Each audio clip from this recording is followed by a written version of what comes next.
Daniel, por la invitación nuevamente. Un gusto estar compartiendo con los colegas de manera virtual. Como dijo Daniel, vamos a hacer un repaso del régimen de regularización de deudas, conocido como moratoria, y resaltando algunos aspectos salientes que se vinculan estrictamente dichas cuestiones con el marco de la seguridad social, aunque obviamente vamos a mencionar sus aspectos destacados. Entonces, el régimen de regularización tiene un alcance. Ese alcance son las obligaciones vencidas al 31 de marzo del 2024 y las infracciones cometidas a dicha fecha por obligaciones que estén o no vinculadas, ¿sí?, con esta deuda que se regularice. La vigencia será a partir del día siguiente a la publicación del boletín oficial y los efectos de esta ley serán una vez que entre en vigencia la reglamentación de la FIP, con lo cual va a ser de vital importancia tener en consideración lo que el fisco disponga en materia de reglamentación. ¿Sí? Ahora, tenemos que tener en consideración cuál va a ser el lapso de tiempo para poder adherirnos a este régimen. Será desde que entre en vigencia la reglamentación por hasta 150 días corridos desde la misma, ¿sí?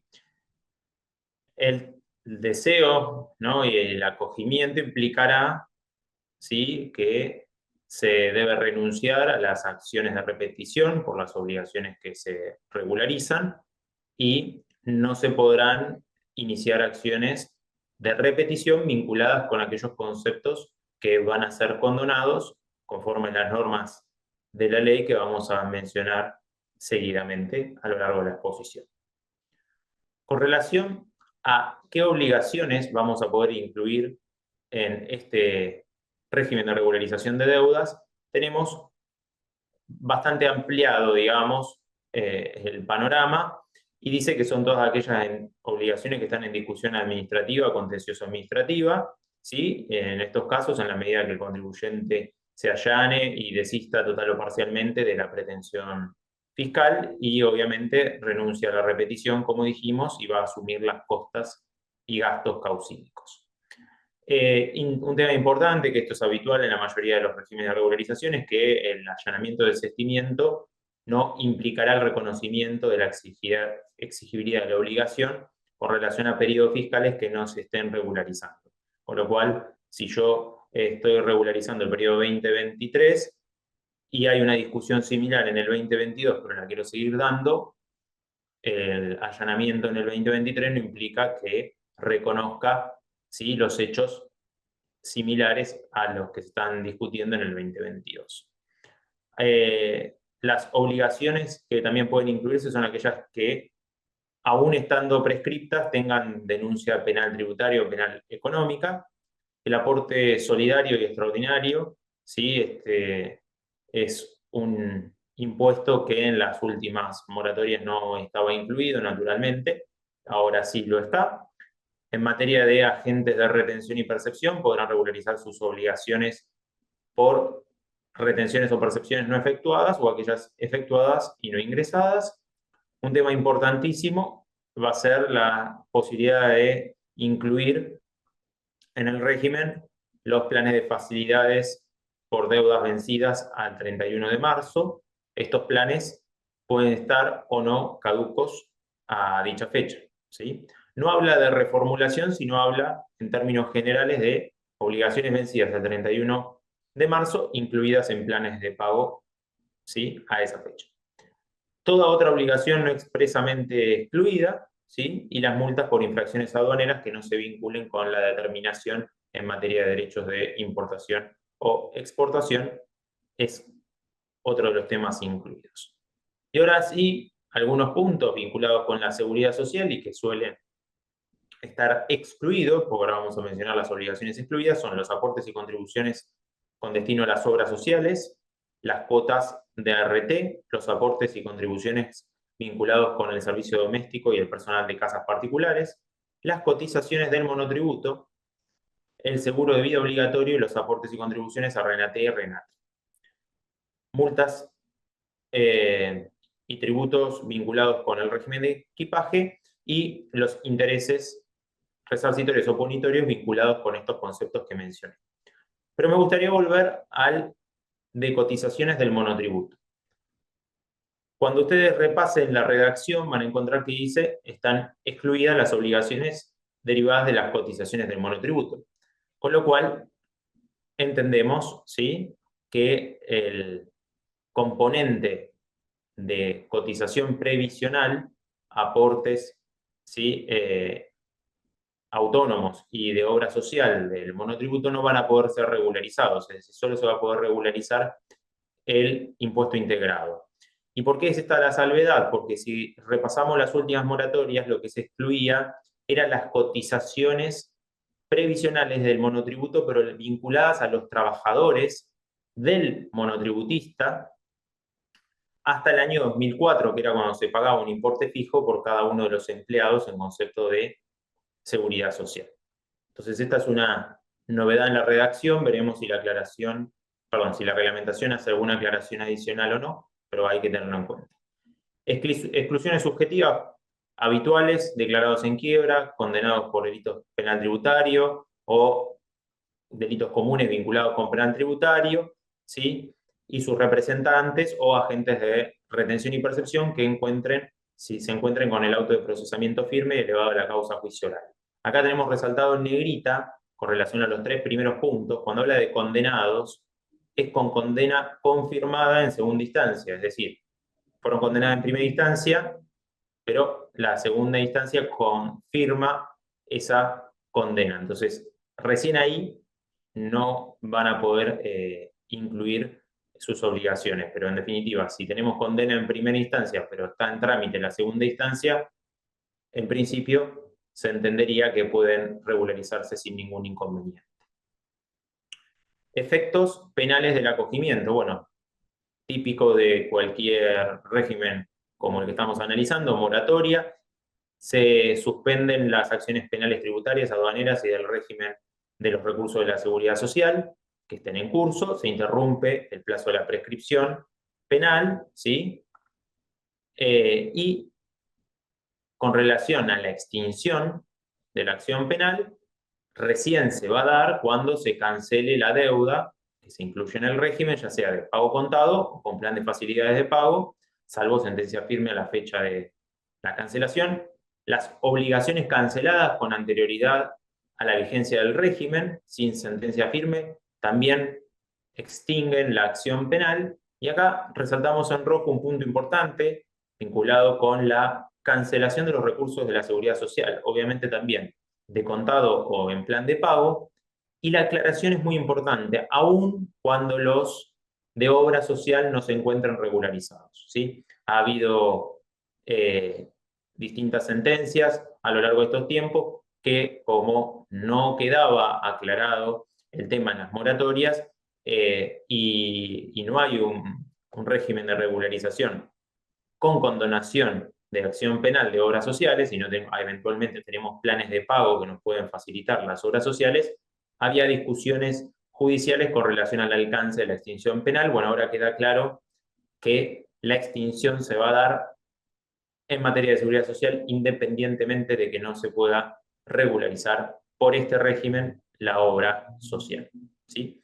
La cancelación total de los tributos de importación e exportación y la multa mínima de infracciones aduaneras.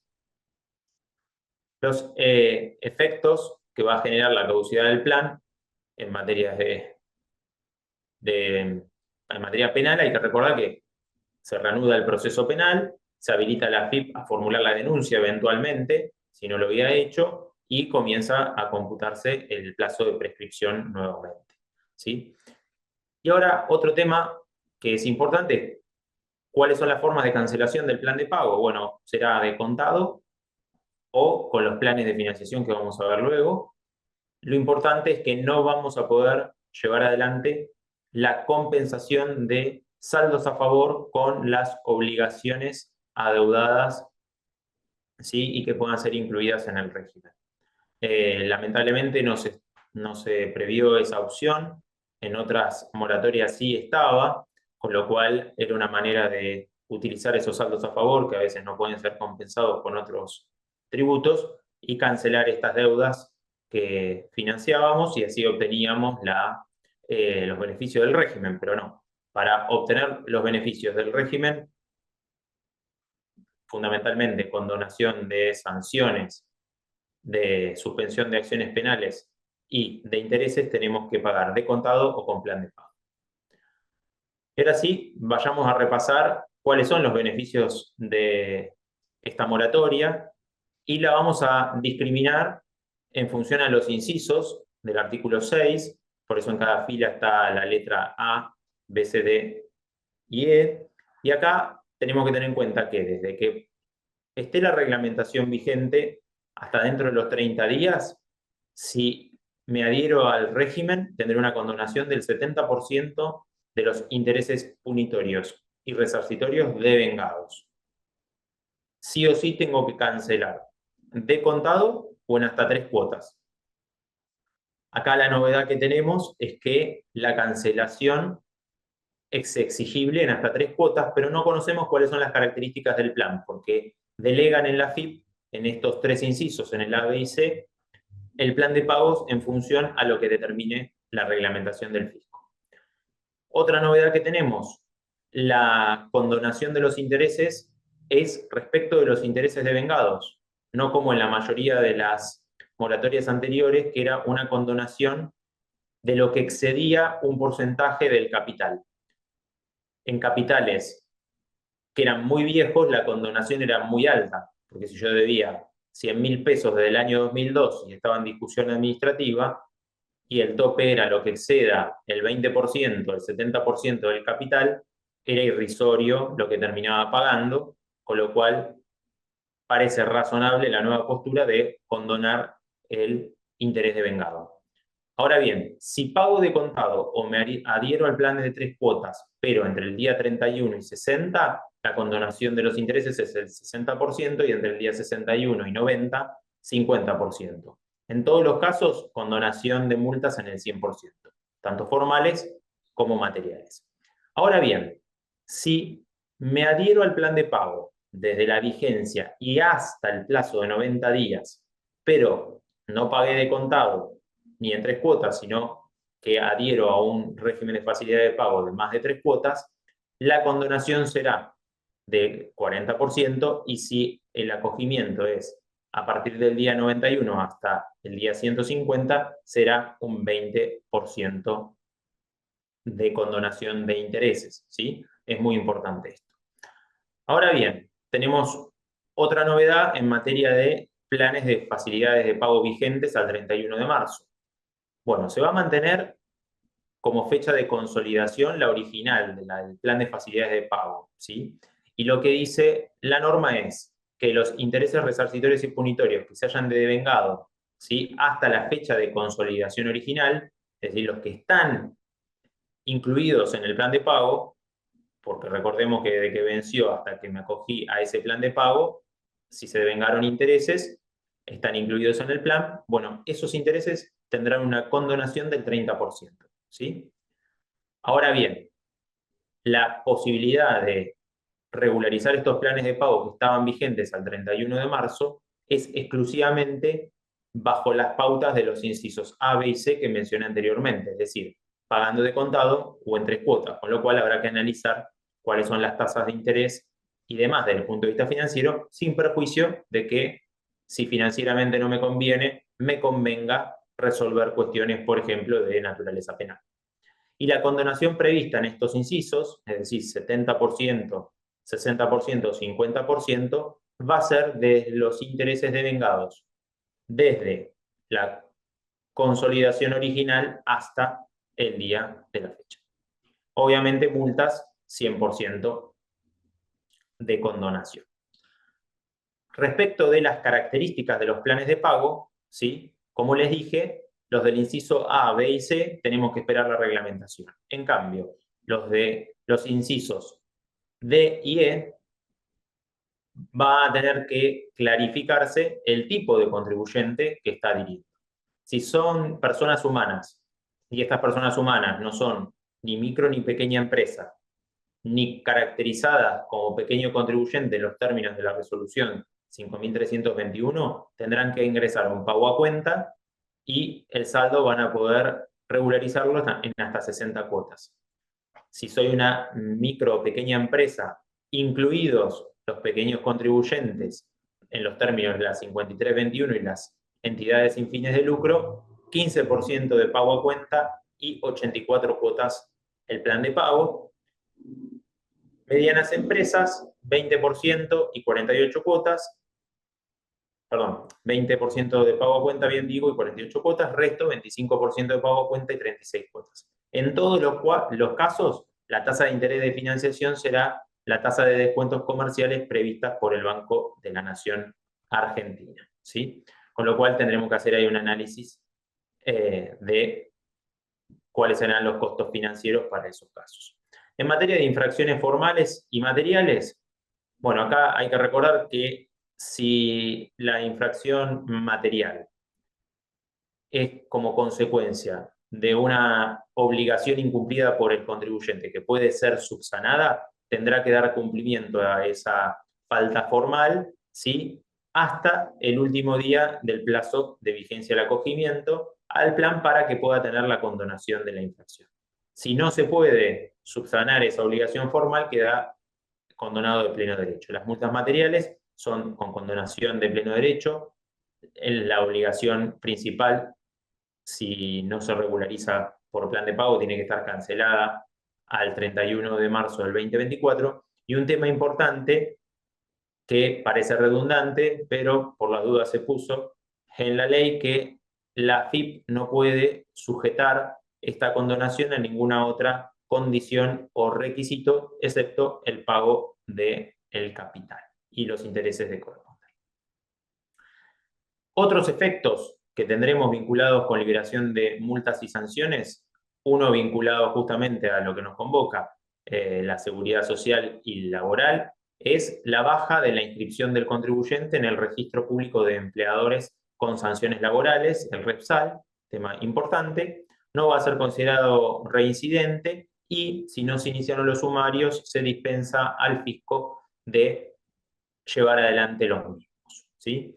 En materia de condonación de intereses, se incluye, ¿sí?, los intereses que se hayan devengado, ¿sí?, por anticipos ordinarios y extraordinarios, es decir, esta condonación va a ser de pleno derecho si la obligación principal se canceló al 31 de marzo, no va a estar sujeta a ninguna obligación, similar a lo que comentamos, y también se incluye intereses incorporados en planes de facilidades de pago.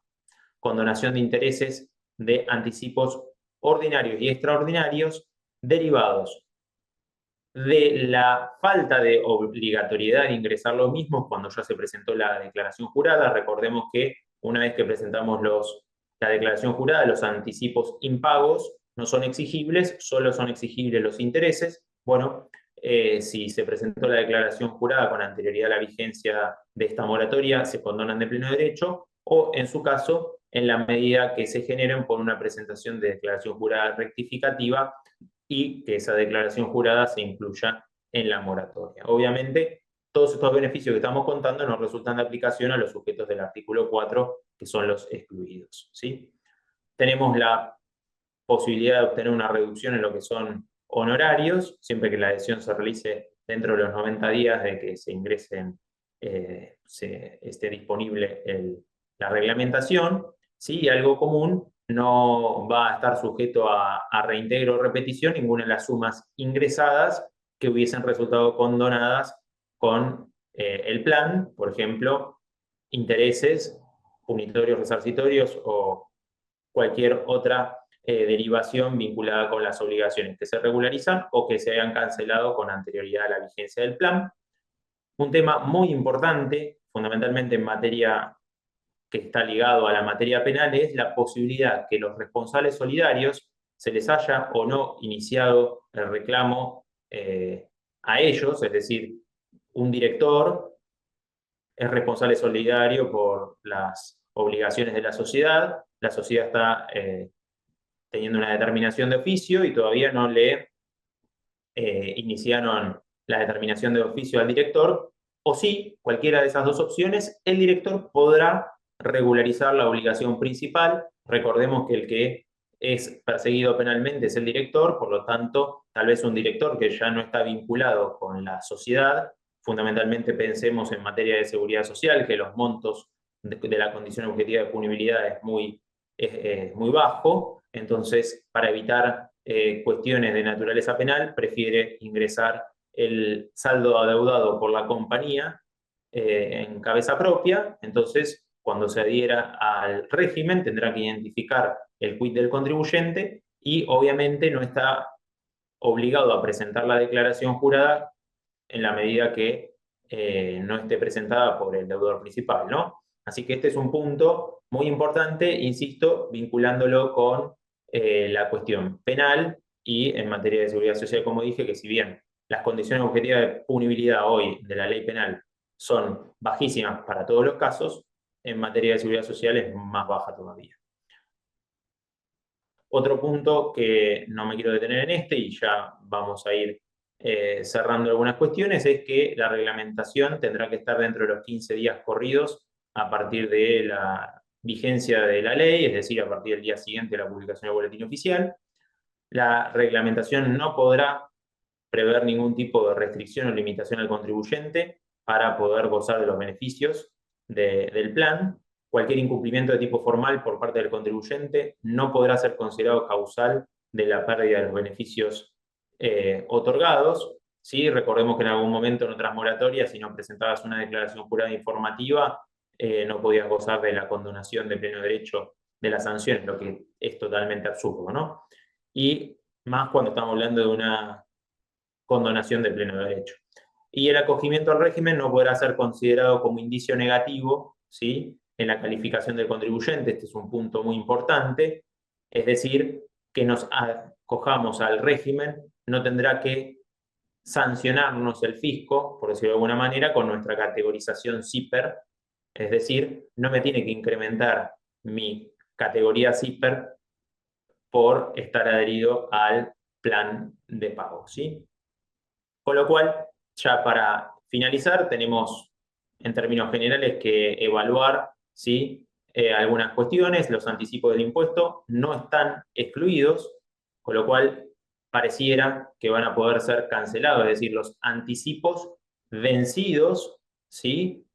de un periodo fiscal que todavía no venció. Ejemplo, sociedades de cierre agosto, que ya están pagando anticipos por el periodo 2024. Entonces podrán regularizar esos anticipos. Veremos si la reglamentación dice lo contrario, pero al no estar excluidos pareciera que sí. Obviamente el aporte solidario está claramente previsto su posibilidad de regularización. En materia de planes de pago, el pago a cuenta y las cuotas va a depender del tipo de contribuyente y lo positivo es que se podrá regularizar deudas incluidas en planes de pago que estaban vigentes o caducos al 31 de marzo en la medida que la obligación obviamente haya vencido a dicha fecha. Así que bueno, hasta acá estamos. Muchas gracias y quedo atento a las preguntas.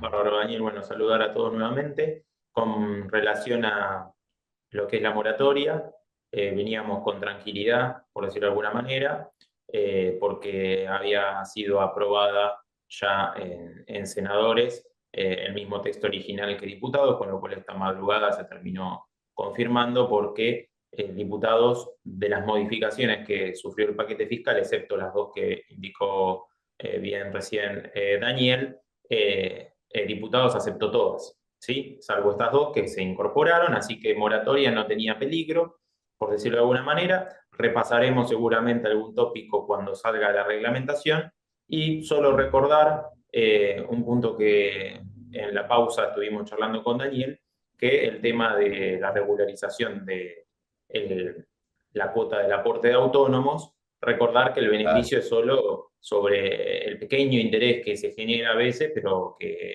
la actualización del monto adeudado respecto del valor vigente al día del acogimiento, con lo cual el beneficio es muy escueto, por decirlo de alguna manera, ya que tenemos capital actualizado. Así que ese punto refrescar, que no lo habíamos comentado en la exposición y surgió de la charla con Daniel el día de hoy. Así que bueno, quedaremos atentos y seguro.